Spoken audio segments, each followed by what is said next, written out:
अस्सलाम वालेकुम व्यूअर्स। अच्छा जी, आज एक और लेटेस्ट अपडेट है नीबोश एग्ज़ाम के हवाले से। और अपडेट कुछ इस तरह से है कि नीबोश ने ड्यू टू कोरोना वायरस और ये एग्ज़ाम की जो थी अपना इस तरह से सेंटर में एग्ज़ाम या किसी भी एग्ज़ामिनेशन हॉल में पॉसिबिलिटी ना होने की वजह से नीबोश ने अपना जो एग्ज़ामिनेशन पैटर्न है वो टोटली चेंज कर दिया है। और इस हवाले से आज हम बात करेंगे इस लेक्चर के अंदर। ये अपडेट कोई ज़्यादा पुरानी नहीं है, कल की डेट में 5/6/2020 को ये अपडेट आई है। मतलब 5 जून 2020 में ये लेटेस्ट अपडेट आई है। अपडेट ये है कि अब नीबोश एग्ज़ाम जो है वो ओपन बुक होगा। अब ये ओपन बुक क्या है और एग्ज़ाम के अंदर क्या क्राइटेरिया होगा, किस तरह से असेसमेंट होगी, उसको हम डिस्कस करते हैं। इसके अंदर स्टेप बाय स्टेप जो चीज़ें मौजूद हैं। सबसे पहली बात यह है कि अब ये NEBOSH open book exam learner guide में पहली चीज ये है कि ये कौन कौन से एग्जाम हैं जो इस क्राइटेरिया में फॉल करते हैं। सबसे पहली बात NG1 जो नीबोश का नेशनल जनरल सर्टिफिकेट है उसका पेपर 1, IG1 न्यू सिलेबस नीबोश जो है उसका पेपर 1, और NGC1 national general certificate 1 old syllabus, और IGC1 ओल्ड सिलेबस। मतलब अभी IGC2 GC2 जो ओल्ड सिलेबस का है उसका डिसीजन अभी नहीं हुआ। अभी तक सिर्फ इन 4 क्वालिफिकेशंस के ऊपर या इन 4 एग्जामिनेशन के ऊपर ये ओपन बुक एग्जाम जो है वो आपका एप्लीकेबल है। नेक्स्ट चलते हैं कि what is open book examination, होगा क्या। पहले तो ये था कि आपने पहले इसको मैं रीड आउट कर लेता हूँ, देन मैं आपके साथ डिस्कस करता हूँ। पहले क्या, open book exams allow you to take notes, text और resource material into an exam situation. They test your ability to find and apply information and knowledge, so are often used in subject requiring direct reference to written materials like law, statutes, statistics or act of parliament। अच्छा जी, पहली तो बात ये है कि open book exam इस तरह से होगा कि ये अब ये फॉर्मल आपका एग्जामिनेशन नहीं होगा। जिस तरह से आप एग्जामिनेशन हॉल में जाते थे या सेंटर के ऊपर जाके एग्जाम रिटन फॉर्म में देते थे, तो ऐसा प्रोसीजर खत्म हो गया है। बल्कि इसमें क्या होगा कि आपको कोई भी ऐसी जगह जो आपके लिए कंफर्टेबल है, मतलब कोरोना वजह से अगर ज्यादा लोग घरों में हैं या इस तरह से किसी भी वजह से लोग कहीं पे भी हों। और दूसरी बात सुन ले, ये सिर्फ अभी के लिए नहीं है, ये परमानेंटली अपडेट हो गया सिस्टम।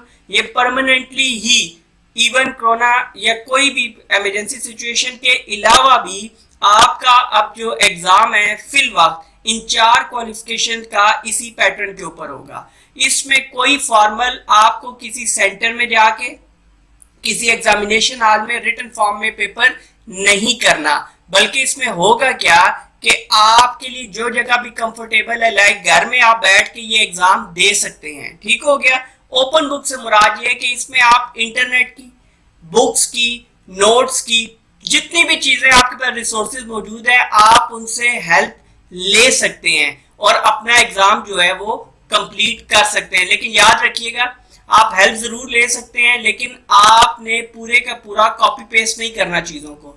आपने उसको अपनी तरफ से मोल्ड करके उस इंफॉर्मेशन को वहां पर राइट करना है, वहां पर बयान करना है, वहां पे कम्युनिकेट करना है। उसके बाद टाइम पीरियड, अब ऐसा भी नहीं ओपन बुक एग्जाम है तो आपको 10 दिन दे दिए, 5 दिन नहीं। ओपन बुक एग्जाम जब आपका डे कंफर्म हो जाएगा तो आपके पास 24 आवर्स होंगे। वो 24 आवर्स के अंदर अंदर आपने एग्जाम कंप्लीट करके रिटर्न करना है। नेक्स्ट, अब ये एग्जाम अवेलेबल क्या है। ओपन बुक एग्जामिनेशन जो है ये अभी अवेलेबल होंगे जुलाई 2020 से, ठीक है। लेकिन अभी तक कोई भी इसकी कंफर्म डेट नहीं आई। वो तो आहिस्ता आहिस्ता, क्योंकि नीबोश ने अभी बताया कि 15 जून को वो लेटेस्ट जो नेक्स्ट अपडेट देगा उसमें वो फिर तमाम तर प्रोसीजर्स को और ज्यादा डिटेल में डिस्कस करेगा। लेकिन अभी ओपन बुक एग्जाम के लिए हमारे पास जुलाई 2020 में अवेलेबिलिटी होगी। नेक्स्ट, अब सैंपल क्वेश्चंस कैसे होंगे। अगर तो आप कहें कि सैंपल क्वेश्चंस आ गया तो वो तो सबका आंसर भी सेम हो सकता है, तो फिर तो प्लेजरिज्म और मैल प्रैक्टिस है। तो इस चीज को अवॉइड करने के लिए नीबोश ने जो क्वेश्चंस होंगे वो सिनेरियो बेस्ड होंगे। सिनेरियो बेस्ड क्वेश्चंस कैसे होंगे? Dependent on the specific scenario and example question. ये आप देखिए क्वेश्चन क्या किया जाएगा। क्वेश्चन फॉर एग्जांपल किया जाता है आपसे, how could you improve consultation with the workforce in this organisation. ठीक है, कि आप कैसे कंसल्टेशन मुशावरत जो है वो वर्कफोर्स के साथ एक ऑर्गेनाइजेशन में बेहतर कर सकते हैं। ठीक है, इन दिस ऑर्गेनाइजेशन, तो फिर वो ऑर्गेनाइजेशन किस ऑर्गेनाइजेशन में, तो उसके लिए सिनेरियो गिवन होगा कि किस नेचर की जो आपकी वर्क ऑर्गेनाइजेशन है उसके अंदर वर्क फोर्स किस नेचर की है। तो नोट क्या है, support your answer using examples from the given scenario. तो आपने इस सवाल का जवाब जो सिनेरियो दिया होगा उसके मुताबिक देना है। समझेंगे बात को। इन सैंपल क्वेश्चन के ऊपर अलग से भी लेक्चर रिकॉर्ड करवा के मैं अपलोड बहुत जल्द कर दूंगा, लेकिन फिलहाल आपकी अंडरस्टैंडिंग के लिए कि क्वेश्चंस कैसे आएंगे तो मैंने यहाँ पर ये डिस्कस कर दिया। उसके बाद how to prepare for the NEBOSH exam, कि अब इस एग्जाम के लिए हमने प्रिपेयर कैसे करना है। सबसे पहली बात तो ये है कि आप अपने लर्निंग जो आपका प्रोवाइडर है, ठीक है, लर्निंग प्रोवाइडर जो आपको ट्रेनिंग प्रोवाइड कर रहा है, लर्निंग प्रोवाइडर है आपका, वो आपने उसके साथ राब्ते में रहना है। पहली तो चीज ये है कि वो उसी तरह सिलेबस आपके साथ डिस्कस करेगा, फिर जो प्रिपरेशन के लिए मटेरियल देगा, गाइडेंस देगा, आपको वो तमाम तर चीजें फॉलो करनी होंगी। इसमें बड़ी जो पॉजिटिव चीज इसके अंदर जो मुझे दिखाई दे रही है वो ये है कि अब सिर्फ एक बुक के ऊपर फोकस नहीं होगा, बल्कि आपके पास जहां से भी कोई भी इंफॉर्मेशन है आपके पास, लेकिन वो रेलेवेंट होनी चाहिए, वो एक आपकी रिफाइंड किस्म की इंफॉर्मेशन होनी चाहिए, तो वो अब आप एग्जामिनेशन के अंदर यूज कर सकते हैं। नेक्स्ट हमारे पास where do I complete my examination. ये जी बड़ा आसान हो गया कि एनी कंफर्टेबल प्लेस जहां पे आप बड़े सुकून के साथ 24 घंटों के अंदर अंदर ये काम कंप्लीट कर सके। घर हो सकता है, इवन ऑफिस हो सकता है, कोई भी ऐसी जगह जो कंफर्टेबल हो, जहां पे आप कोई भी काम जो है वो कंप्लीट बासानी ये अपना काम कंप्लीट कर सके, जहां पे डिस्ट्रैक्शंस और इस तरह की चीजें ना हो। देन लेंथ ऑफ आंसर्स, के अब उसके अंदर जो क्वेश्चंस पूछे जाएंगे उनकी लेंथ क्या होगी। ये तो नहीं कि आप 24 घंटे दिए हैं तो आप 6 घंटे एक ही जवाब लिखने में लगे रहे। ठीक है, ऐसा नहीं है। आपने जितना उसके अंदर आपसे पूछा जाएगा आपने उतना ही जवाब देना है। और 10% मार्जिन का मतलब ये है, 10% मार्जिन का मतलब ये है कि आप जो कुछ पूछा गया उससे 10% तक ज्यादा बता सकते हैं, उससे ज्यादा आप नहीं जाएंगे। ठीक है, उससे ज्यादा वो आपके लिए नेगेटिव शो होगा कि आप किसी चीज के बारे में क्लियर ही नहीं है, कि आपको पता ही नहीं है कि इस सिनेरियो के अंदर कितना आप जो है एक्सट्रैक्ट कर सकते हैं और आंसर में लिख सकते हैं। और उसके अलावा एक और बात कि आपने अब ये 24 घंटे का 24 घंटे में नहीं पूरा करना। अब ऐसी बात है कि आपने आंसर्स को नॉर्मल, अगर आप ये कहें कि नॉर्मली कितनी देर में खत्म हो जाएगा, अगर आप एक दफा बैठ के कंफर्टेबल जोन में हैं, आप कंफर्टेबल हैं, ऐसी जगह पे आप मौजूद हैं, तो ऐसी सूरत में क्या होगा, आपको 24 घंटे की बजाय अगर आप कोई और एक्टिविटी नहीं कर रहे, सारा फोकस्ड हैं आप, तो आपने टोटल 5 to 6 आवर्स में आप कंप्लीट कर लेंगे। कैसे?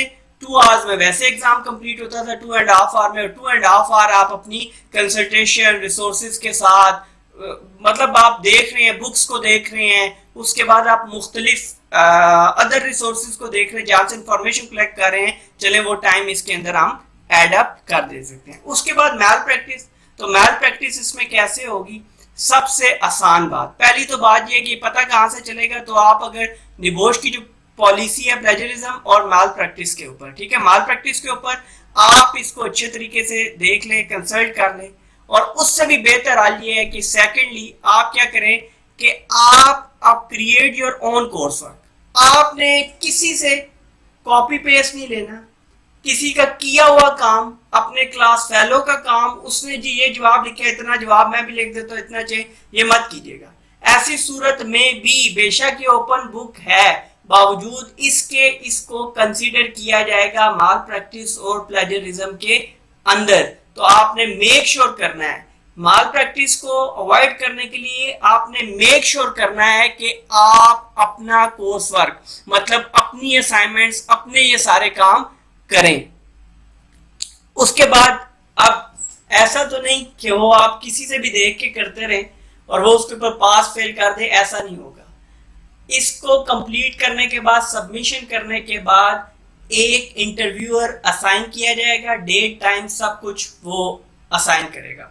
अब ये क्लोजिंग इंटरव्यू जो होगा इसके अंदर दो वजूहत हैं। ये क्लोजिंग इंटरव्यू क्यों आपका उस टाइम पे कंडक्ट किया जाएगा? पहली बात, टू कंफर्म योर आइडेंटिटी।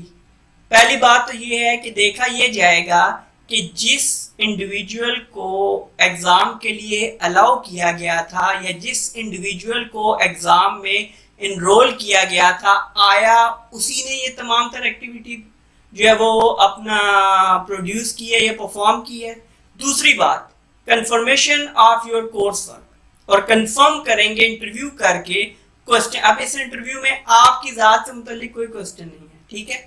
आपने करना क्या है कि आपने सिर्फ ये डिफेंड करना है। पहली चीज आइडेंटिटी, CNIC पासपोर्ट वगैरह आप उनको दिखा देंगे। उसके बाद दूसरी चीज जो कोर्स वर्क है उसके हवाले से जो आपसे सवाल होंगे आपने उसके ऊपर सेटिस्फाई करना है, हाँ जी ये मेरा अपना क्रिएट किया हुआ कोर्स वर्क है, मैंने किसी से कॉपी पेस्ट वगैरह नहीं किया। आगे चलें, टिप्स फॉर इंटरव्यू। अब ये आप अभी से देख लें दो बातें, before the closing interview, during the interview, ठीक हो गया। अब बिफोर द क्लोजिंग इंटरव्यू आपने पहले क्या करना है कि जो भी आपके पास, आपको जब टाइम बता दें आप उससे पहले जो भी ऐप है जैसे जूम है, स्काइप है, कोई भी ऐप है उसको इंस्टॉल करके चेक कर लें ताकि किसी भी तरह की उस टाइम पे परेशानी ना हो कि आप ऑफ फोकस्ड हो जाए। होगा क्या कि अगर आपने ये अरेंजमेंट्स पहले नहीं की होंगी, अपनी आइडेंटिटी पास नहीं रखी होगी, अपना जो कोर्स वर्क किया उसकी एक कॉपी अपने पास नहीं रखी होगी, रूम का जो एनवायरनमेंट है वो आपका कंफर्टेबल नहीं है या काम नहीं है, पीसफुल नहीं है, तो ऐसी सूरत में ये असरअंदाज हो सकता है आपके इंटरव्यू के ऊपर, ठीक हो गया। दूसरी चीज, बिफोर द क्लोजिंग इंटरव्यू में समझें कि आपने अरेंजमेंट्स करनी है।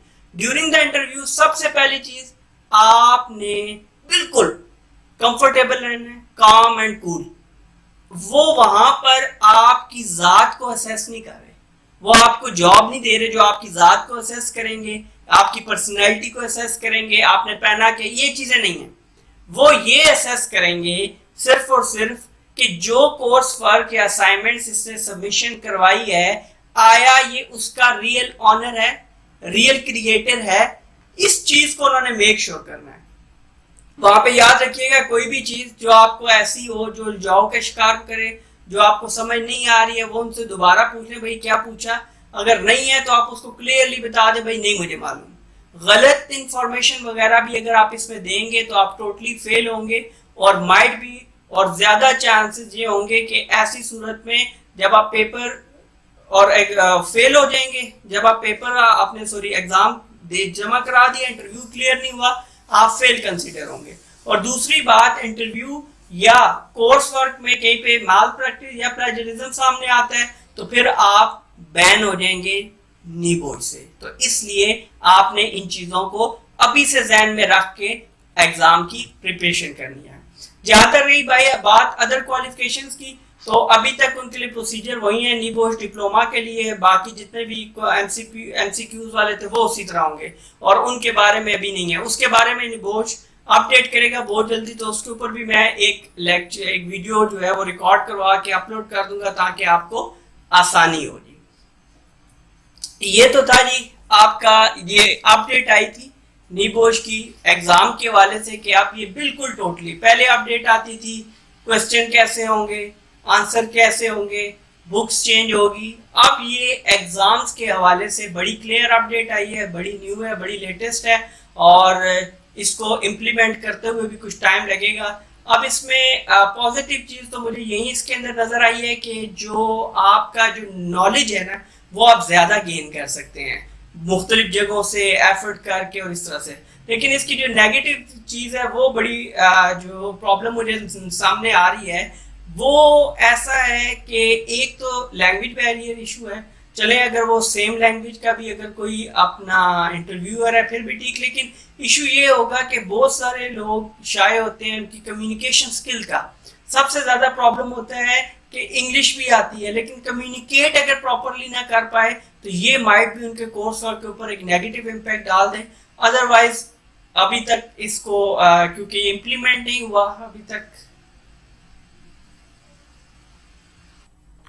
अभी तक इम्प्लीमेंट नहीं हुआ और किसी ने भी इंडिविजुअल ने देखा नहीं है, तो इससे पहले कि ये पॉजिटिव इम्पैक्ट क्रिएट करेगा या नेगेटिव क्रिएट करेगा वो तो एक दो बैचेस गुजरेंगे तभी हमारे सामने आएगा।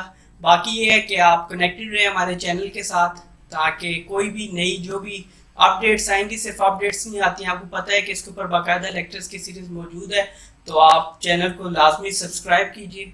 उसके अलावा इसके ऊपर मौजूद जितनी भी इंफॉर्मेटिव और कोर्सेज की वीडियो लेक्चर्स मौजूद हैं आप उनसे कंसल्ट करें, उनसे सीखें और वो आपके लिए बहुत ज़्यादा फ़ायदेमंद साबित होंगे। अगले लेक्चर तक के लिए मुझे इजाज़त दीजिए।